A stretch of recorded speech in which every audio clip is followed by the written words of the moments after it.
ओम गणेशाय नमः। ओम नमः शिवाय। मैं निखिल ज्योतिषाचार्य आप सभी का मेरे चैनल पर पुनः स्वागत करता हूं। आशा करता हूं कि आप सभी स्वस्थ होंगे। महादेव की कृपा आप सभी पर सदैव बनी रहे। ये वीडियो मिथुन यानी कि जमिनाय के लिए अत्यंत विशेष है, क्योंकि ये वीडियो है आने वाले सप्ताह यानी कि 2 सितंबर से 8 सितंबर 2024 के साप्ताहिक राशिफल के बारे में।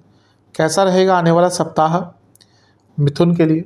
जो मेरा साप्ताहिक राशिफल होता है वो चंद्रमा और उनकी गति पे आधारित एवं निर्धारित होता है।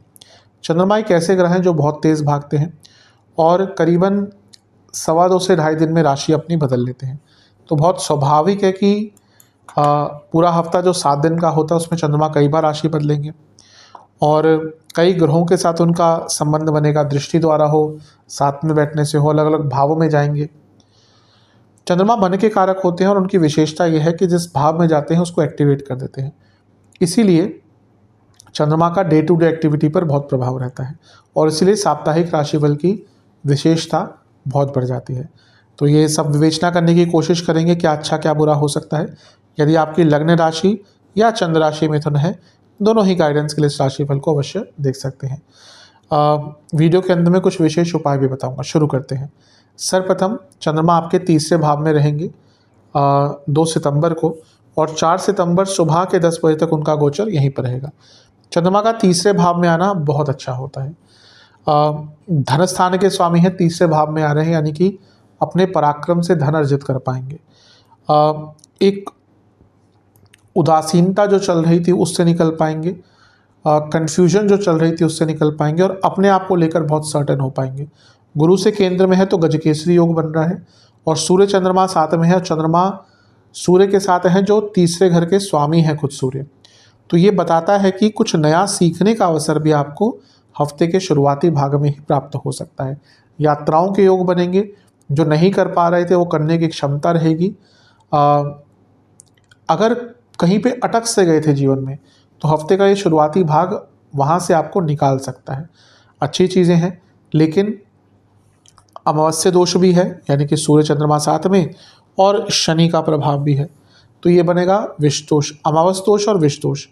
ध्यान क्या देना है, अपने भाई बहनों के साथ झगड़ा नहीं करना, क्योंकि यहाँ पे झगड़ा हुआ जिसकी संभावना है तो बड़े स्तर पर जाएगा। दोस्तों से झगड़ा हो सकता है, कलीग से झगड़ा हो सकता है। वाणी पर कंट्रोल नहीं रह पाएगा, क्योंकि वाणी के स्थान के स्वामी ही अमावस्या दोष में, यानी कि चंद्रमा कुछ ऐसी चीज़ें बोल देंगे जो बहुत तीक्ष्ण होंगी, चुभेंगी। कम्युनिकेशन पर भी कभी कभी कंट्रोल नहीं रह पाएगा, तो इसके कारण दिक्कत हो सकती है। तो इस पर ध्यान देना है, जो पॉजिटिव चीज़ है उनका लाभ उठाना है। समय बुरा नहीं है, लेकिन यहाँ पर ध्यान अवश्य आपको देना है, क्योंकि शनि आपके अष्टमेश भी हैं। कभी कभी कुछ ऐसी कमिटमेंट भी कर सकते हैं आप लोगों को खुश करने के लिए, जो बाद में पूर्ण नहीं कर पाएंगे।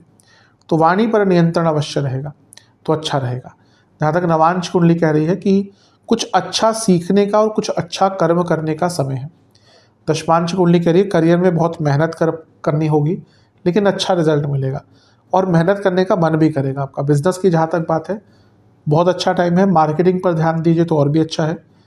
लव लाइफ की जहाँ तक बात है थोड़ा सा उदासीनता दिख रही है, नेगेटिव नहीं कहूँगा, लेकिन मे बी चीज़ें आगे नहीं बढ़ रही और एक स्टैग्नेशन आ गया है। वैवाहिक जीवन अच्छा है, वाणी पर कंट्रोल रखना पड़ेगा। फ्रेंडली वाणी बोलिएगा, कटु वाणी, व्यंग्यात्मक वाणी बिल्कुल नहीं। स्टूडेंट्स की जहाँ तक बात है अपने नेचर को समझिए, अपने आप को समझिए, क्योंकि उसकी कमी दिख रही है। आप लोगों को देखकर इन्फ्लुएंस हो रहे हैं, वो ऐसे कर रहा है, वो ऐसे पढ़ रहा है, यहाँ पे प्रॉब्लम हो रही है। सेहत की जहाँ तक बात है बीपी की प्रॉब्लम, गले के रोग और हार्मोनल प्रॉब्लम तक करेगी। सर्वाष्टक में आपका 10वां स्थान बली है। कई कार्य आपके हफ्ते के शुरुआती भाग में पूर्ण हो पाएंगे, क्योंकि कर्म भाव बहुत बली है। 4 सितंबर सुबह के 10 बजे चंद्रमा आ जाएंगे आपके चौथे भाव में, यानी कि कन्या में, और इसी दिन बुध का भी गोचर हो जाएगा। और चंद्रमा 4 तारीख के सुबह के 10 बजे से 6 तारीख रात के 11 तक यहीं पर रहेंगे। चंद्रमा का चौथे भाव में आना बहुत विशेष तो नहीं माना जाता, लेकिन क्योंकि धनेश हैं, चौथे घर में आ रहे हैं तो पैसा आएगा। घर में शुक्र के साथ बैठे हैं जो नीच के हैं, और शुक्र 12वें घर के स्वामी है और पंचम के स्वामी है। विदेश जाने का प्रयत्न कर रहे थे तो अचानक से कुछ अच्छी न्यूज़ आ सकती है। और शुक्र जो है वो पंचमेश हैं, यानी कि आइडियाज़ भी बहुत आएंगे। लेकिन यहाँ पे चंद्रमा कारको भावनाशय दोष उत्पन्न करते हैं और नीच के शुक्र हैं, तो कोई भी बड़ा रिस्क मत लीजिएगा, किसी की बातों में मत आइएगा। यहाँ पे बहुत संभावना है आपके पास कुछ ऐसी चीज़ें आएँ जो बहुत लुभावनी हो।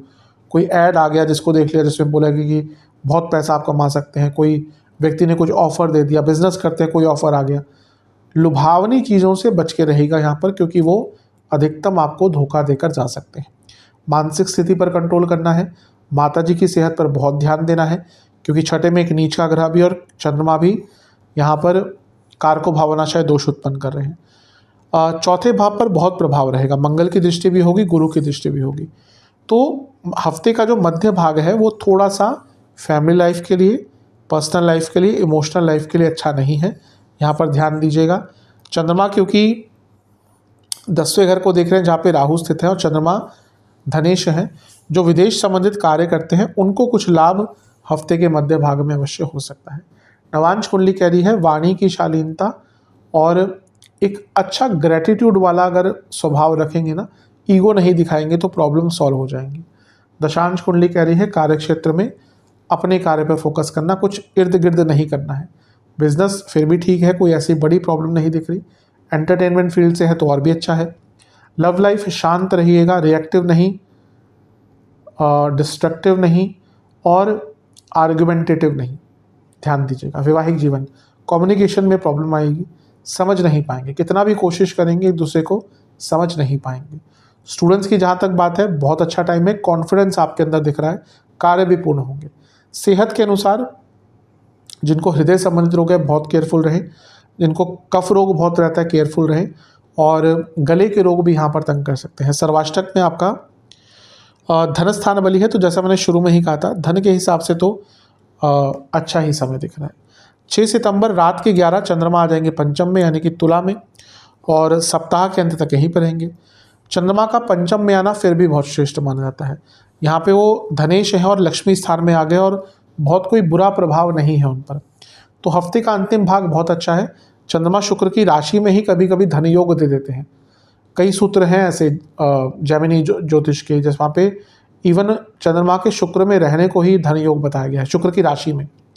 तो हफ्ते का अंतिम भाग बहुत अच्छा है। क्रिएटिविटी रहेगी, पॉजिटिविटी रहेगी, अच्छा करने की सोचेंगे, सकारात्मकता रहेगी, अपने लिए अच्छा करेंगे, दूसरों के लिए अच्छा कर पाएंगे, सोच बड़ी हो पाएगी और कुछ बहुत क्रिएटिव कर पाएंगे। एक नेगेटिव चीज़ है कि गुरु से छठे में चले गए, ये बन गया शकट योग, तो किसी कार्य में विलंब अवश्य आ सकता है, लेकिन भौतिक, मानसिक, इवन आध्यात्मिक जीवन के लिए हफ्ते का अंतिम भाग बहुत अच्छा है। जहाँ तक नवांश कुंडली की बात है, अपने नेचर को समझने की कोशिश कीजिए, क्योंकि कहीं ना कहीं आप अपने नेचर के विरुद्ध जा रहे हैं।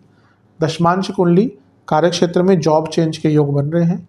बिजनेस की जहाँ तक बात है, थोड़ा सा खर्चे कम कीजिए। आप ऐसा लग रहा है कि बहुत व्यर्थ के खर्चे हो रहे हैं, जिन पर अगर आप थोड़ा बैठकर सोचेंगे काबू में पा सकते हैं, काबू में आ सकता है वो चीज़।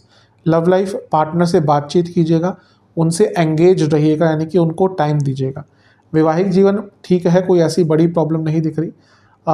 यहाँ पे भी सेम कहूँगा, लाइफ पार्टनर को टाइम दीजिएगा। स्टूडेंट्स की जहाँ तक बात है, एक ही दिक्कत दिख रही है कि आप स्टेबिलिटी नहीं ला पाएंगे इस टाइम पे, उसके कारण अगर कोई एग्ज़ाम वगैरह है तो प्रॉब्लम आ सकती है। सेहत के अनुसार लीवर की प्रॉब्लम, हार्मोनल प्रॉब्लम, गले के रोग बने रहेंगे, हड्डियों के रोग तंग करेंगे। सर्वाष्टक में आपका 10वां भाव फिर से अत्यंत बली है। हफ्ते के अंत में जो लोग जॉब चेंज करने का प्रयत्न कर रहे थे, बहुत शुभ समय है। उपाय के स्वरूप में गणपति जी को 2 प्रकार के फूल का भोग लगाइए, 2 प्रकार के फूल अर्पण कीजिए, 2 प्रकार के फलों का भोग लगाइए, एक घी का दिया अर्पण कीजिए और ओम एक दंताय नमः मंत्र का 108 बार जाप कीजिए। ये उपाय करेंगे अवश्य आपके साथ आपका ये हफ्ता अच्छा जाएगा।